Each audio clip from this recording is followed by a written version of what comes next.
We farm about 4,000 acres, mainly corn and beans, and then we do some wheat with double crop beans. Well, my parents were very involved in the dairy industry. Had a bull behind us that they bred was Glendale Linda Chief. That was quite a famous bull. Then also I was involved milking cows and did showing cattle and did a lot of activities with breeding and raising registered Holsteins. But back in the 90s, we decided to liquidate the herd because just had issues with labor and things being next to town also caused us some issues. I have basically a wife and 3 daughters and then a mother here that also helps with the books.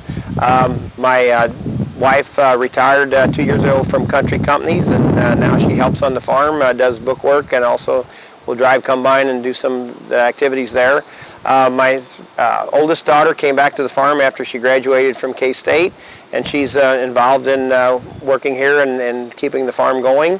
We also have my middle daughter that just graduated college from, well, she's a U of I graduate and went on to get her master's at Boston University. And then my youngest right now is she helps around the farm too, and is at K-State, so when she's not at college, she's helping here around the farm. My family's always seemed to be, over the generations, been people that get involved and be leaders and try to make a difference in things. My grandfather, he was the first one that was involved with the first Farm Bureau Board in the area. He was also first president of Soil and Water years ago.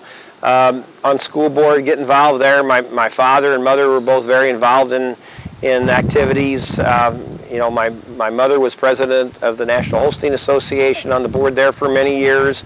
My father was involved with he believed, the big thing to him was the fair. He was also on the FS board for many years, so, we've been involved with planning commissions and board of appeals and things, and locally the family has, as far as they have.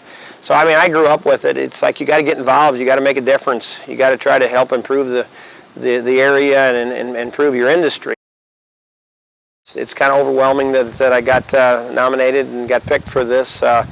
Master Farmer tells, it's a person to me that does a good job of farming and also gets involved in their community and gets involved in agriculture activities, and I'm just really excited about getting this. I've always believed, you got to make a difference. You try to help the industry and do a good job at home on the farm, and the Master Farmers in the past I've seen have been really great people when it comes to doing these type of things, and I'm just really unbelievable that I'm getting this award at this time.